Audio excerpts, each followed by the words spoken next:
Xavier right here. We're gonna be going through some spine mobility and just some little easy tweaks and tips to get you more mobility and do the stretches that you might be doing already even better. So first one we're gonna see here is, I was just having a conversation with Xavier. He's a little locked up in his extension from some of the tests that we just ran him through. So we're gonna be going through just a drill to help open up this upper back throughout. First portion that we really wanna lock into, he's gonna be tilting his pelvis forward and underneath and really locking that in, digging the two sit bones into the ground. We found this spot right underneath his shoulder blades that he's pretty tight with. Lock it in. I'm having him go hands behind the head. So big inhale in, and as he exhales, he's gonna roll over that foam roller. Seeing how tight, I just felt a pop out of his ribs. That's kind of crazy. You can see just how tight he is. Really tucking that in and back up, just a little bit, and exhale. So really the key with this one is tucking that pelvis underneath.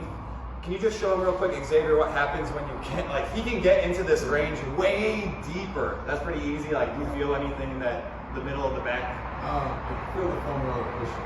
It's definitely not the same. Yeah. Also, you can also feel the core engage more, which is a good sign. It's kind of pretty, but the pelvis is tight. The ribs are down. So just ribs in, pelvis tucked. And with this one, we're gonna go about 10 reps or so, just big exhale, reach over. So that's one of the first ones to work that extension. If you work a lot at your desk, I mean, I know Xavier spends a lot of time in his car, driving his kids around, driving to work. So he's a little bit more stuck in this extension. This is one of those drills before we lift to help open him up. The second one, we're gonna be working our rotation in here. So I'm gonna have him flip around off to the side. We're gonna get rid of that altogether.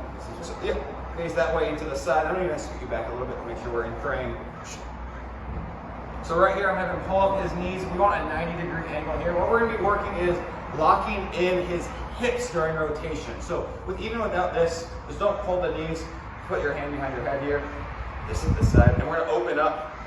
You're gonna see, try and rotate to me. This is a pretty average T-spine opening drill. But what you can see is his hips start to move, his pelvis starts to move. This is giving him this false range of mobility through his low back. We want to target that ribs up position. That is where he's really tight. So we're going to grab this arm and really lock this in. Xavier's really strong, so I'm going to give him a little extra hit and some resistance here to make sure that he's not moving that pelvis while he goes. We exhale. You can see right here how much more limited his range is. Big inhale back.